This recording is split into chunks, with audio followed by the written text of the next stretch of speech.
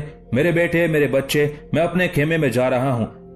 سعد الدولہ گوہر میرے عزیز، ان بستیوں کے یہ جو لٹے پٹے لوگ ہیں، تم ان سب کی رہائش اور قیام کا بندوبست کرو اور انہیں کھانا کھلانے کا بھی اہتمام کرو۔ زیداک بن تغرائی میرے عزیز، میرے بچے، تم علی جاک، اس کی بیوی، بیٹے اور اپنی منصوبہ روزبہ کو اپنے خیمے میں لے جاؤ۔ آج کی رات یہ سب لوگ یہیں رہیں گے، کل صبح اپنی بستیوں کی طرف جائیں گے۔ ہم دشمن کی طرف کوچ کریں گے۔ مجھے امید ہے کہ گرجستان میں ہم ان قریب ان لوگوں کے لیے خوشخبری بن کر نمودار ہوں گے، اور جس قدر گرجستانیوں کے ہاتھوں انہیں نقصانات کا سامنا کرنا پڑا ہے، ہم ان کی نہ صرف تلافی کریں گے بلکہ اس سے کئی گنا زیادہ انہیں دیں گے۔ مجھے امید ہے کہ ہم اگر ایسا کریں تو یہ کسی قدر اپنے دکھ درد کو بھولنے میں کامیاب ہو جائیں گے۔ اس کے ساتھ ہی سلطان الپرسلان اپنے خیمے کی طرف چلا گیا تھا۔ زیداک بن تغرائی نے سب سے پہلے لشکر کا ایک حصہ متعین کیا اور اسے حکم دیا کہ رات کے وقت وہ باری باری جاگتے ہوئے پہرا دیں گے تاکہ دشمن ان پر شب خون نہ مار سکے۔ اس کے بعد وہ علی جاک، انابیل، روزبہ اور باربک کو لے کر اپنے خیمے میں داخل ہوا۔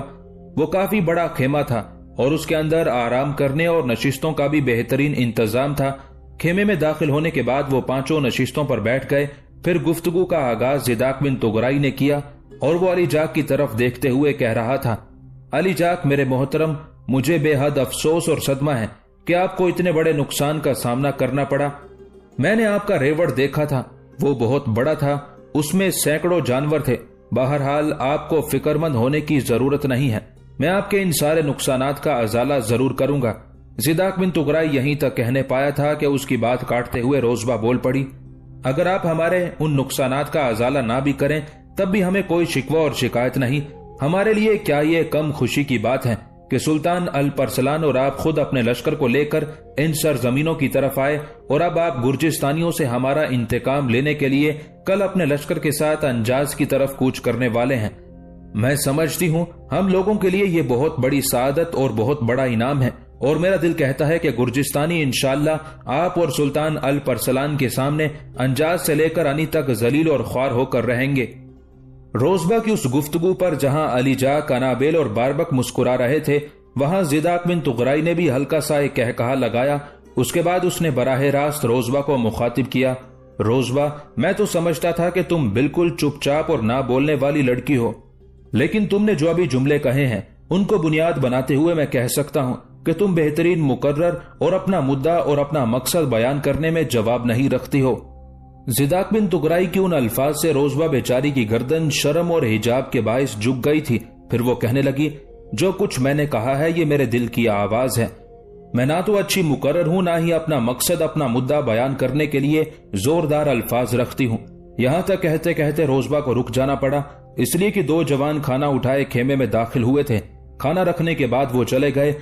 روزبہ اور اس کی ماں انابیل نے خود اٹھ کر کھانا لگایا، سب نے مل کر کھانا کھایا۔ وہ رات انہوں نے خیمے میں ہنسی خوشی بسر کی۔ دوسرے روز سلطان الپرسلان زیداک بن تغرائی انجاز کی طرف کوچ کر گئے تھے۔ جن بستیوں کو گرجستانی حملاوروں نے تباہ و برباد کیا تھا، ان بستیوں میں جو لوگ جنگ کا تجربہ رکھتے تھے وہ بھی اپنے آپ کو ہتھیاروں سے لیس کر کے گرجستانیوں سے انتقام لینے کی خاطر سلطان الپرسلان کے لشکر میں شامل ہو گئے تھے۔ سلطان الپرسلان اپنے لشکر کے ساتھ انجاز شہر سے جب لگ بھگ 8 میل کے فاصلے پر پہنچا، تب سلطان نے دیکھا گرجستانیوں کا ایک بہت بڑا لشکر، جو تعداد میں سلطان کے اپنے لشکر سے بھی کہیں زیادہ تھا، مسلمانوں کے لشکر کی راہ روکے کھڑا تھا۔ گرجستانیوں کے لشکر کے محل وقوع کے متعلق سلطان الپرسلان کے مخبر پہلے ہی آگاہ کر چکے تھے۔ جو ہی سلطان الپرسلان کا لشکر گرجستانیوں کو دکھائی دیا، گرجستانیوں نے اپنے لشکر میں جنگ کے طبل بجا دیے تھے، جو اس بات کی تنبیہ تھی کہ وہ فی الفور مسلمانوں کے خلاف جنگ کرنے پر آمادہ ہیں۔ یہ صورتحال دیکھتے ہوئے سلطان الپرسلان نے بڑی تیزی کے ساتھ اپنے لشکر کو اپنا پڑاؤ کرنے کا حکم دے دیا۔ سلطان الپرسلان کا یہ حکم ملتے ہی آن کی آن میں ان کے لشکریوں نے اپنا پڑاؤ قائم کر دیا تھا۔ پھر سلطان الپرسلان نے سب سے پہلے دشمن کے لشکر کا ایک جائزہ لیا۔ اس کے بعد سلطان نے اپنے سارے سالاروں کو اپنے پاس بلایا اور انہیں مخاطب کیا، میرے عزیزو، میں دیکھتا ہوں ہمارے سامنے گرجستانیوں نے اپنے لشکر کو 3 حصوں میں تقسیم کیا ہے۔ میں بھی ان کے مقابلے میں ایسا ہی کرنا چاہتا ہوں۔ جو لشکر میرے ساتھ کام کرے گا وہ قلب کے طور پر وسطی حصے میں رہے گا۔ زیداک بن تغرائی، میرے بیٹے، تم میرے دائیں جانب ہوگے، اس لیے کہ میں اپنے سامنے دیکھتا ہوں دشمن کے بائیں جانب رومن ہیں، ان کی کمانداری یقیناً رومنوں کا خونخوار جنرل میکائل کر رہا ہے۔ زیداک، میں جانتا ہوں تو رومنوں کے طریقہ جنگ سے بھی خوب واقف ہے، لہٰذا مجھے قوی امید ہے کہ تو میکائل اور اس کے ماتحت لڑنے والے رومنوں کو جنگ کے دوران ریوڑ کے بے ضرر جانوروں کی طرح ہانک کر رکھ دے گا۔ زیداک بن تغرائی کو مخاطب کرنے کے بعد سلطان الپرسلان امیر سعدالدولہ گوہر کو مخاطب کرتے ہوئے کہنے لگا، سعدالدولہ میرے عزیز، تم بائیں جانب رہو گے۔ میرے خیال میں تمہارے مقابلے میں گرجستانیوں کا وہ لشکر آئے گا جسے گرجستانیوں کے بادشاہ نے اپنے مرکزی شہر انی سے روانہ کیا ہے، اور جو گرجستانیوں کے بادشاہ بکرات کے جرنیل کریوس کی سرکردگی میں کام کر رہا ہے، جبکہ میں دیکھتا ہوں قلب کے طور پر میرے سامنے انجاز شہر کا موجودہ حاکم بکرات آئے گا۔ مجھے امید ہے کہ اس جنگ میں اگر ہم تینوں خداوند قدوس کا نام لے کر ابتدا کریں اور اس سے مدد اور اعانت کی بھیک مانگتے ہوئے اپنی پوری جانثاری اور سرفروشی کے ساتھ دشمن پر ضرب لگائیں تو دشمن ہمارے سامنے انجاز شہر سے باہر ان ویرانوں میں زیادہ دیر تک ٹھہر نہیں سکے گا۔ میرے عزیزو، سعد بن منصور میرے ساتھ قلب میں رہے گا، جبکہ میں نظام الملک توسی اور اپنے بیٹے ملک شاہ سلجوکی کو اپنے پڑاؤ کی حفاظت پر مقرر کرتا ہوں۔ نظام الملک اور ملک شاہ کے ساتھ بھی لشکر کا ایک حصہ ہوگا جو اپنے پڑاؤ کی حفاظت کر سکے گا۔ اب تم سب اپنے اپنے لشکر کی ترتیب درست کرو، اس لیے کہ دشمن کسی بھی لمحہ جنگ کی ابتدا کر سکتا ہے۔ سلطان الپرسلان کا یہ حکم ملتے ہی سارے سالار فی الفور حرکت میں آئے۔ سلطان اپنے لشکر کے ساتھ وسطی حصے میں استوار ہو گیا تھا۔ دائیں جانب زیداک بن تغرائی اپنے لشکر کی صفیں درست کرنے لگا تھا، جبکہ بائیں جانب امیر سعدالدولہ گوہر نے اپنے لشکر کی صفیں درست کرنا شروع کر دی تھی، جبکہ لشکر کے قلب میں سلطان اور سعد بن منصور اپنے لشکر کی ترتیب کرنے میں مصروف تھے۔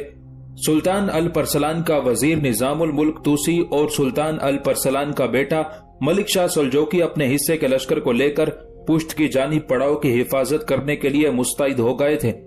یہ سارے کام پورے کرنے کے بعد سلطان الپرسلان نے بھی اپنے لشکر میں جنگ کے طبل بجانے کا حکم دے دیا تھا۔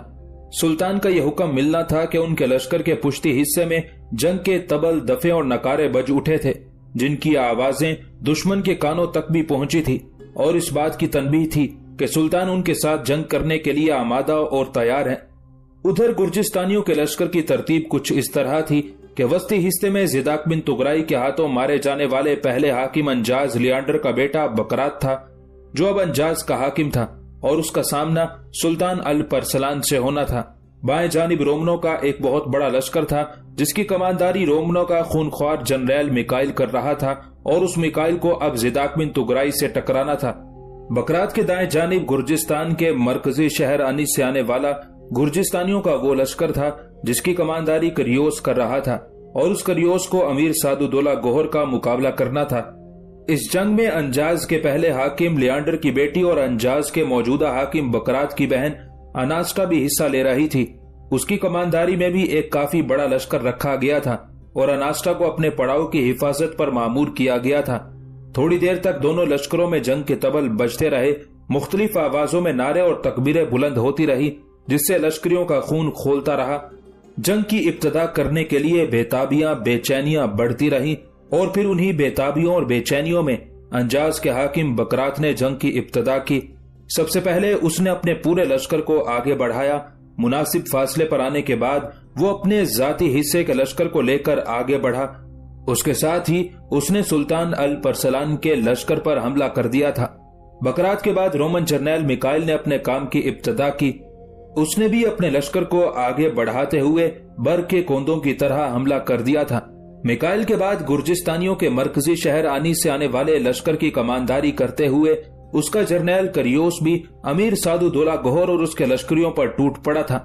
سلطان الپرسلان، زیداک بن تغرائی اور سعدالدولہ گوہر اور سعد بن منصور نے شاید پہلے سے دشمن کے ساتھ جنگ کرنے کی ترتیب اور لاہ عمل طے کر رکھا تھا۔ دشمن جب پوری طرح ان پر حملہ ہو گیا تب تھوڑی دیر تک گھمسان کے رن میں سلطان الپرسلان اس کے سالاروں اور لشکریوں نے دشمن کے حملے کو روک دکھایا۔ پھر سلطان الپرسلان کے لشکر میں سب سے پہلے بیک آواز سلطان الپرسلان اور سعد بن منصور نے تکبیریں بلند کی تھی۔ ان تکبیروں کے جواب میں سلطان الپرسلان کے لشکر میں ہر شے تکبیروں کی گونجوں سے لرز اٹھی تھی، اس لیے کہ سارے لشکری تکبیریں بلند کرنے لگے تھے۔ اور ان تکبیروں کے جواب میں نہ صرف یہ کہ زیداک بن تغرائی اور امیر سعدالدولہ گوہر بلکہ پشت پر نظام الملک توسی اور ملک شاہ سلجوقی کی سرکردگی میں کام کرنے والے لشکری بھی اپنی پوری طاقت، اپنی پوری آواز سے تکبیریں بلند کرنے لگے تھے۔ ان تکبیروں نے ایک ایسا ہیجان اور ولولہ پیدا کیا تھا کہ جہاں تمام مسلمان لشکریوں کے ولولوں اور ان کے جذبوں میں ایک جوش پیدا ہوا، وہاں اپنے سامنے گرجستانیوں اور رومنوں کو ان تکبیروں نے ہلا کر رکھ دیا تھا۔ پھر سلطان الپرسلان نے اپنی جوابی کارروائی کی ابتدا کی۔ سلطان نے سعد بن منصور کے ساتھ اپنے لشکر کو للکارا۔ اس کے بعد سلطان الپرسلان اور سعد بن منصور انجاز کے حاکم بکرات اور اس کے لشکر پر ٹوٹ پڑے تھے۔ سلطان الپرسلان اور سعد بن منصور کے بعد زیداک بن تغرائی اور امیر سعدالدولہ گوہر بھی اپنے سامنے دشمن کے آنے والے لشکر پر ٹوٹ پڑے تھے۔ گرجستانیوں رومنوں کی تعداد چونکہ سلطان الپرسلان کے لشکر سے کہیں زیادہ تھی، لہٰذا کافی دیر تک گھمسان کا رن پڑتا رہا۔ اگر مسلمانوں کے ہاتھوں ایک گرجستانی یا رومن ہلاک ہوتا تو اس کی جگہ 3 گرجستانی یا رومن اس کی جگہ لینے کے لیے وہاں آ جاتے، کیونکہ ان کی تعداد کافی زیادہ تھی۔ اس لیے کافی دیر تک گھمسان کا رن پڑتا رہا اور سلطان اور اس کے ساتھی دشمن پر ضربیں لگاتے ہوئے اسے پسپا کرنے کی کوششیں کرتے رہے۔ آخر دشمن کو اپنے سامنے لاچار اور بے بس کرنے کے لیے اور اس کی شکست، اس کی ہزیمت کو اس کا مقدر بنانے کے لیے سلطان الپرسلان نے ایک انوکھا اور آخری حربہ استعمال کیا۔ اس نے اپنے قلب کے لشکر کو سعد بن منصور کی سرکردگی میں دیتے ہوئے اسے حکم دیا کہ وہ تیزی کے ساتھ جنگ کو جاری رکھے۔ سلطان اپنے لشکر کے وسط میں آیا، پھر بلند آواز میں اپنے سارے لشکریوں کو مخاطب کرتے ہوئے سلطان الپرسلان کہہ رہا تھا: میرے باجبروت ساتھیوں، میرے زندہ دل مجاہدوں، میں تمہارا سلطان الپرسلان بول رہا ہوں۔ غور سے سنو، آرمینیوں اور رومنوں پر مشتمل تمہارے یہ دشمن ایک عذاب علیم کی صورت میں تمہارے سامنے آئے ہیں۔ خداوند قدوس کے مقدس نام کی تکبیریں بلند کرتے ہوئے آگے بڑھو اور اپنے دشمنوں کے لیے دشتے امکان کے خونی انقلاب اور گہرے اشتیاق و اضطراب کھڑے کرتے چلے جاؤ۔ یہاں تک کہنے کے بعد سلطان الپرسلان نے اپنے گھوڑے کی باگ موڑی، اسے سر پر دوڑاتا ہوا ایک بار پھر اپنے لشکر کے آگے آیا اور تکبیریں بلند کرتے ہوئے وہ دشمن پر طوفانی انداز میں حملہ ہونے لگا تھا۔ سلطان کی ان الفاظ نے اور اس کے بعد سلطان کے تکبیریں بلند کرتے ہوئے دشمن پر حملہ ہونے کے اقدام نے مسلمان لشکریوں کے جسموں میں آگ سی بھر دی تھی۔ وہ سلطان ہی کی طرح پرجوش انداز میں تکبیریں بلند کرتے ہوئے آگ و تیزاب کی بارش کی طرح بڑی تیزی کے ساتھ دشمن پر نزول کرنے لگے تھے۔ جنگ کی بھٹی اب اپنے عروج پر آ گئی تھی۔ انسانی جسم پگھلتے لوہے کی طرح خون بہاتے ہوئے ضائع ہونے لگے تھے۔ آنسوؤں کے صحیفوں نے زمین کا دامن بھگونا شروع کر دیا تھا۔ میدان جنگ میں اب ہر طرف محرومیوں کی دلدلوں، طویل عمر کی ویرانیوں، سنگ دل اور ناموافق موسموں کی سی کیفیت رقص کرنے لگی تھی۔ سلطان کی اس تقریر اور پھر سلطان کے لشکر کے آگے آگے رہ کر حملہ ہونے کی کیفیت نے ایک طرح سے جنگ کا پانسا ہی پلٹ کر رکھ دیا تھا۔ لمحوں کے اندر سلطان الپرسلان، زیداک بن تغرائی اور امیر سعدالدولہ گوہر کی سرکردگی میں مسلمان لشکریوں نے گرجستانیوں، آرمینیوں اور رومنوں کی اگلی صفوں کو روند کر رکھ دیا اور وہ بھڑکتی آتش کے ایک فشار کی طرح رعد و برق بن کر پچھلی صفوں پر نزول کرنے لگے تھے۔ اب مسلمان لشکریوں کے سامنے گرجستانی، آرمینیوں اور رومنوں کی حالت لفظوں کی منہدم ہوتی دھند، غاروں کے اندھے سایوں، عذاب لمحوں اور ویرانی دشت جیسی ہونا شروع ہو گئی تھی۔ انجاز کے نئے حاکم بکرات، گرجستان کے مرکزی شہر انی سے آنے والے جرنیل کریوس، قسطنطنیہ سے آنے والے رومنوں کے جرنیل میکائل نے اپنی طرف سے پوری کوشش کی کہ کسی نہ کسی طرح مسلمانوں کو پسپا ہونے پر مجبور کریں، لیکن ان کی ہر کوشش، ان کا ہر جتن ناکام رہا۔ جوں جوں جنگ طول پکڑتی جا رہی تھی، تو ہی ان کی بے بسی، ان کی لاچارگی اور ان کے لشکریوں کی لاشوں میں اضافہ ہوتا چلا گیا تھا۔ یہاں تک کہ جب انہوں نے اندازہ لگا لیا کہ اگر جنگ جاری رہی تو ان کا مکمل طور پر قتل عام کر دیا جائے گا۔ تب انجاز کے نئے حاکم بکرات نے اپنے لشکر کو پسپا ہونے کا حکم دیا۔ یہ حکم ملتے ہی بکرات، کریوس اور میکائل اپنے بچے کچے لشکریوں کو لے کر بھاگ کھڑے ہوئے تھے۔ بکرات، کریوس اور میکائل کا خیال تھا کہ انہیں شکست دینے کے بعد سلطان الپرسلان ان کا تعاقب نہیں کرے گا، اس لیے کہ یہ ان کا اپنا علاقہ تھا اور اجنبی سرزمینوں میں مسلمان تعاقب کرنے کی جرت اور جسارت نہیں کریں گے۔ لیکن ان کے سارے اندازے سلطان الپرسلان نے غلط ثابت کر کے رکھ دیے۔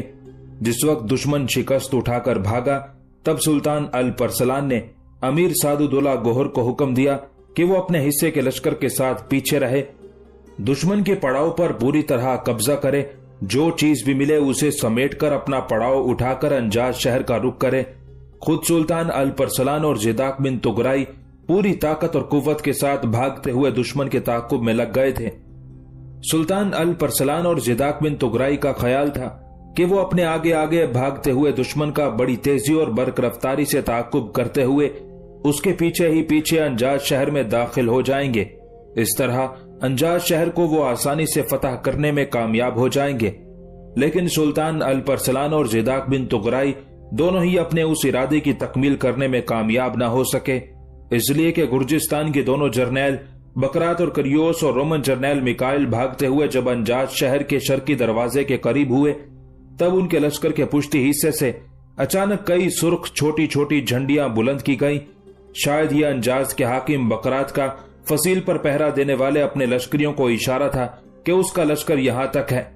جو ہی سلطان الپرسلان اور زیداک بن تغرائی تعاقب کرتے ہوئے شہر پناہ کے نزدیک گئے، شہر پناہ کے اوپر گرجستانی محافظوں نے سلطان اور زیداک بن تغرائی کے لشکر پر تیروں کی سخت بوچھاڑ ماری۔